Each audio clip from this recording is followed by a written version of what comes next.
नमस्कार। आज की क्लास स्टार्ट करते हैं। टॉपिक है, बहुत ही जबरदस्त टॉपिक है जिसके बारे में दुनिया में बहुत कम लोग जानते हैं, बहुत कम लोग समझते हैं। लोगों को पता ही नहीं है कि आउटर प्लैनेट्स भी होते हैं। हम लोग अक्सर यही समझते रहे कि ये 9 ही प्लैनेट होते हैं, उसके अलावा कोई प्लैनेट ही नहीं होते। हालांकि प्लूटो के नाम पे आज भी कंफ्यूजन है, वो प्लैनेट है या नहीं। हम ये मान के चल रहे हैं कि वो प्लैनेट है, उसका एक अपना रोल है, काम करेगा। ठीक है। तो 3 आउटर प्लैनेट होते हैं। अब आप आउटर वर्ड क्यों यूज कर रहे हैं भैया? जो सूर्य से बहुत ज्यादा दूर है, जो डेली हम जिनको काम में नहीं लेते, डेली हम उनके बारे में बात नहीं करते, या हम उसके बारे में ज्यादा डिस्कशन नहीं करते। और एस्ट्रोलॉजी में भी लोग उस पर बहुत रेयरेस्ट ऑफ रेयर होता है जब उस पर कोई लोग बात करते हैं। नॉर्मली इस पर लोग बात नहीं करते। कंटेंट भी अवेलेबल नहीं है, बहुत रेयरेस्ट ऑफ रेयर यहाँ उसका वो कंटेंट है।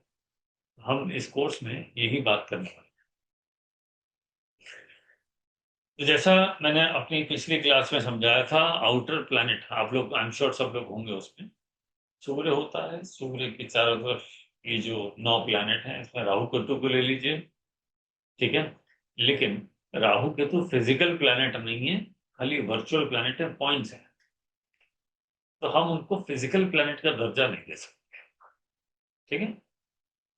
तो हम ये जो 9 प्लैनेट में से फिजिकली प्रेजेंट तो 7 ही हैं,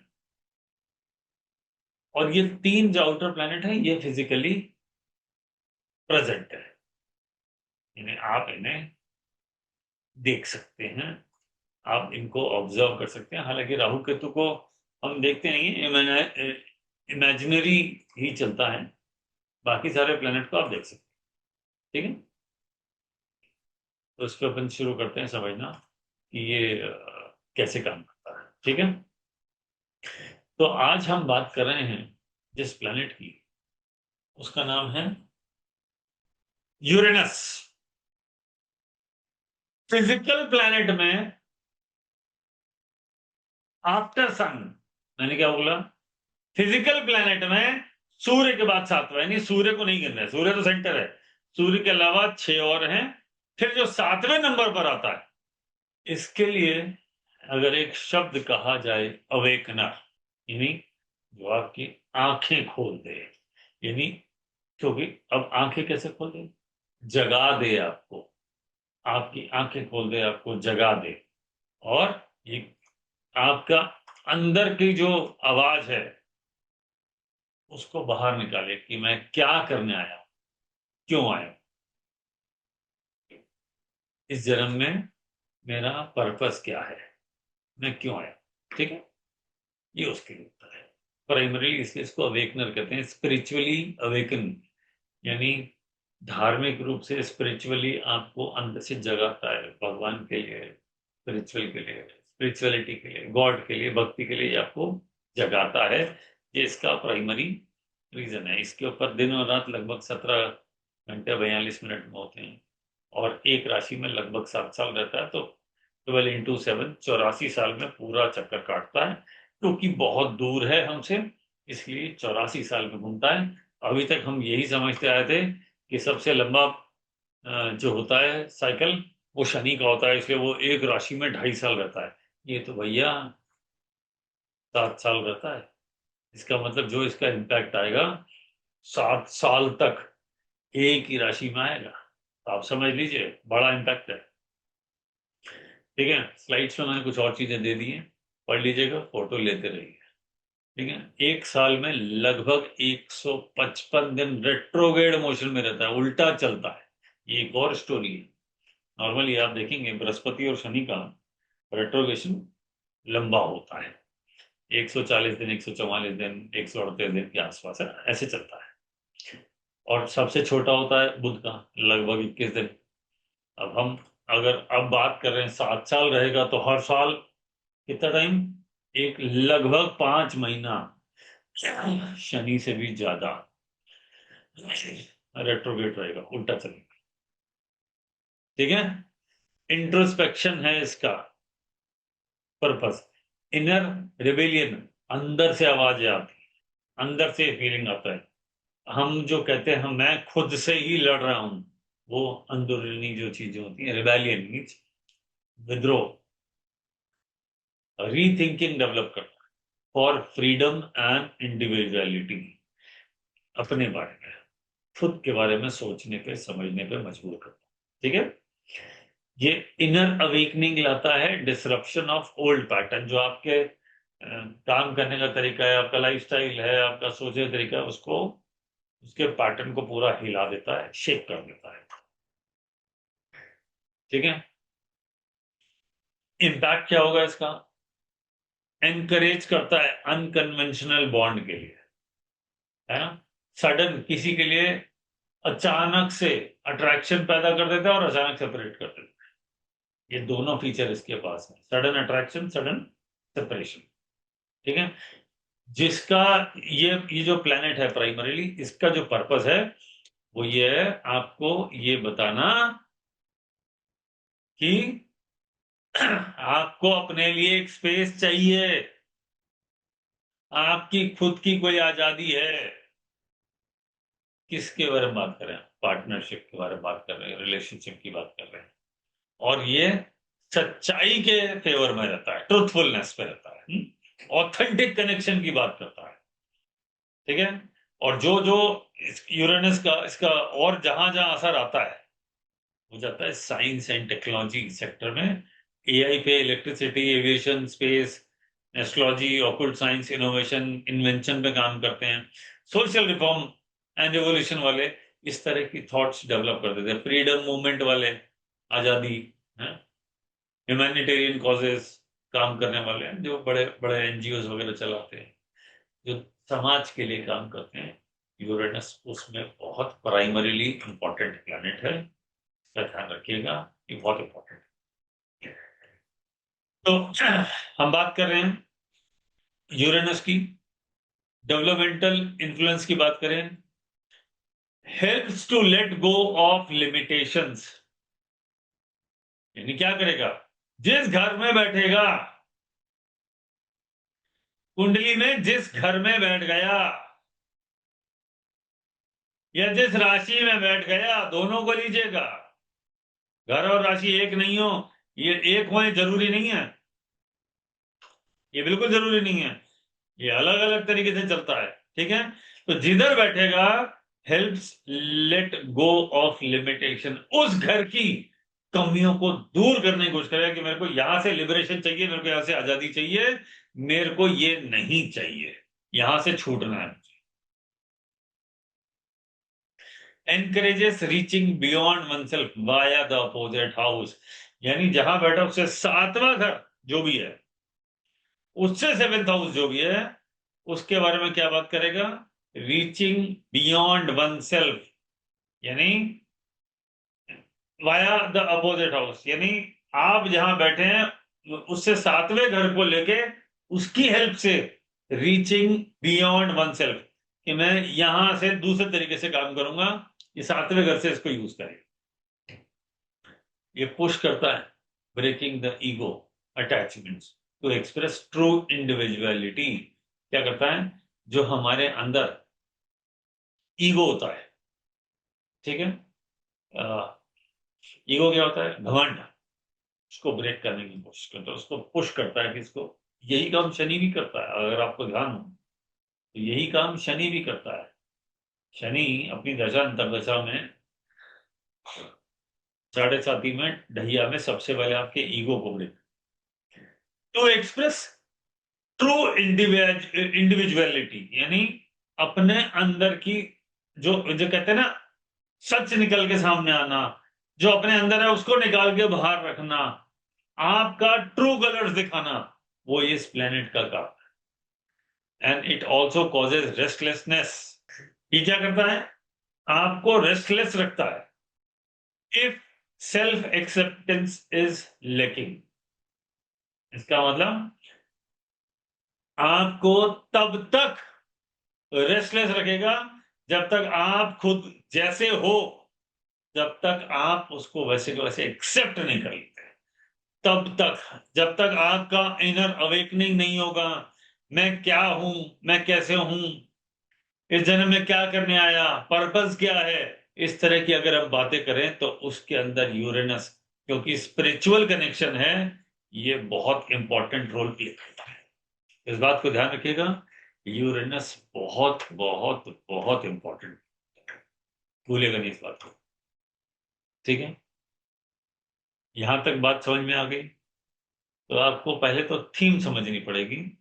थीम ये है कि अगर यूरेनस है, बैठा है कुंडली में, जहां भी बैठा है, वहां जब तक वो आपको आपको उस एरिया ऑफ लाइफ से, वहां के चीजों से जब तक आपको खुद से सामना नहीं कराएगा, खुद का खुद से सामना नहीं कराएगा, अवेकनिंग नहीं करेगा, तब तक छोड़ेगा नहीं, आपको रेस्टलेस बना के रखेगा, चाहे आपकी एज कुछ भी हो, चाहे आपकी एज 10 साल हो, 40 साल हो, 60 साल हो या 80 साल हो, इससे फर्क नहीं पड़ता, ये तब तक आपको रेस्टलेस रखेगा। ठीक है, ये बात के लिए, यूरेनस को समझने के लिए पहले ही तैयार हो जाइए, और ये बहुत बहुत बहुत इंपॉर्टेंट टॉपिक और सेशन है, इसलिए मैंने सबसे पहले कहा था कि अपनी अपनी कुंडलियां निकाल के बैठना मेरे साथ, क्योंकि अब मैं अगली स्लाइड से कोशिश करूंगा हम हाउस बाय हाउस, राशि बाय राशि बात करें, और हम सीधा रूल को लगाते हैं, टेस्ट करते हैं, बोले चलता है कि नहीं चलता है। ठीक है, तो मेरे जो भी रूल होंगे, अगर मैं एरीज बोलूंगा तो कुंडली का पहला घर या एरीज राशि कुंडली में जहां पर ये दोनों पे रूल मैच करेगा। क्या बोला मैंने, पहले थीम समझ लीजिए। जब मैं बताऊंगा यूरेनस इन एरीज, तो या तो आपकी कुंडली में वो एरीज में हो, या वो फर्स्ट हाउस में हो, मेरी प्रिडिक्शन दोनों के लिए सेम ही रहेगी। ठीक है, तो आप लोग जल्दी से अपना चार्ट खोल लीजिए और देख लीजिए कि यूरेनस कहाँ बैठा है। तो मुझे ये बताइए कि यूरेनस जो है फर्स्ट हाउस में या एरीज में किस किस की कुंडली में, वो हैंड रेज कर दीजिए, रेज योर हैंड, ताकि इनसे बात करें, इनको जरा समझाएं कि क्या आपके साथ ये हुआ है कि नहीं हो रहा, या ये हो रहा है कि नहीं हो रहा, तभी तो पता पड़ेगा। कितने लोग हैं? 4, बस। अरे कोई नेगेटिव वेगेटिव नहीं है, आप ही के बारे में पता लगेगा, जिसका है वो रेज योर हैंड।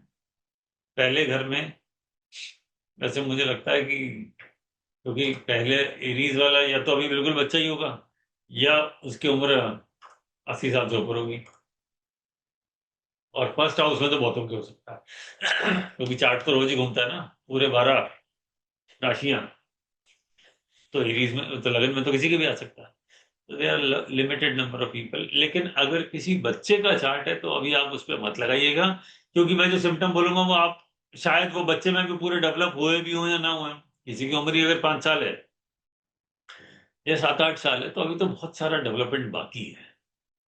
लेकिन अगर लगन में किसी के है यूरेनस, तो देख लीजिएगा, हम उसको अभी टेस्ट करेंगे आप सबके सामने। मैं पहले दिखाता हूँ स्लाइड, बिल्कुल देर नहीं करते, सीधा आता हूँ मैं स्लाइड पे, आप देखें और इसे पढ़ते हैं और समझते हैं। ये रही आपके सामने फर्स्ट हाउस। ठीक है, it's eccentric, creative, independent, unique appearance, rebellious, seen as reformist, with sharp intuition and a visionary outlook. They act without regard for social norms, expressing ideas in novel ways. कारण क्या कहना चाहते हैं, समझाते हैं। Eccentric, creative, independent and unique experience, इनका क्या है, इनका थॉट प्रोसेस, ये किसी पे ज्यादा डिपेंड रहना पसंद नहीं करते, और मैं ही करूंगा जो करूंगा, मैं किसी की गुलामी बर्दाश्त नहीं करूंगा। इवन इनका ड्रेसिंग सेंस भी आप देख लेंगे तो नॉर्मल लोगों से थोड़ा अलग हटके होगा। बीच बीच में रिबेलियस हो जाते हैं, विद्रोही, क्रांतिकारी, ऐसे इनके पास थॉट आते हैं। ऐसा क्यों? आपने देखा होगा ज्योतिष में बहुत सारे ऐसे लोग हैं जो कई बार इस तरह की बातें करते हैं जिसको हम रिबेलियस कहते हैं। नहीं, ये नहीं होता, वो नहीं होता। बहुत सारे लोग कहते हैं बोले भगवान नहीं होता, कोई कहता है मैं नहीं मानता, मैं धर्म को नहीं मानता, मैं इसको नहीं मानता। आपने बहुत तरह के लोग देखे होंगे, वो उनका माइंड सेट है रिबेलियस है। रिबेलियस क्यों? क्योंकि उन रिबेलियस और इंडिपेंडेंट, वो कहते हैं हमको फर्क नहीं, हम नहीं, या किसी पर्टिकुलर थॉट के बारे में, जैसे हमने कहा कि कोई पढ़ाई करनी चाहिए सबको, बोले पढ़ाई करने से कौन अमीर बने? रिबेलियस। एक एग्जांपल दिया ना। Seen as reformist with sharp intuition, यानी दुनिया में ये लोग रिफॉर्म करने आए हैं, इसका मतलब परिवर्तन, बड़े बड़े परिवर्तन रिफॉर्म करने आए हैं विथ शार्प इंट्यूशन। इनकी खुद की इंट्यूशन पावर जबरदस्त होती है, और इनका आउटलुक, इनका जो थॉट प्रोसेस बड़ा विजनरी होता है। यानी इनको लगता है कि 5 साल बाद, 10 साल बाद, 20 साल बाद जो होने वाला है वैसा विजन इनके पास होता है, कुछ बड़ा कर गुजरने का। जिंदगी में कुछ बड़ा कर गुजरेंगे, ये कुछ वैसा ही है feeling. They act without regard for social norms. जो समाज के कायदे कानून हैं, जमता है तो ठीक है, नहीं जमता चूल्हे में जाओ, हमें कोई फर्क नहीं पड़ता, हम तो कह रहे हैं ये नॉर्म ही गलत है। जैसे बहुत सारे आपने देखे होंगे पुराने समय पे, बहुत सारे ऐसे सिस्टम होते थे। अब मैं एक दो आपको एग्जाम्पल देकर जाता हूँ। पहले फीमेल्स हमेशा कवर्ड ही रहती थी, है ना, घूंघट वाला और इस तरह का, बहुत सारे इस तरह की चीजें थी, हर जगह था। लेकिन धीरे धीरे सोशल नॉर्म्स चेंज हुए, अब सब आजाद है, जिसको जैसे कपड़े पहनने था।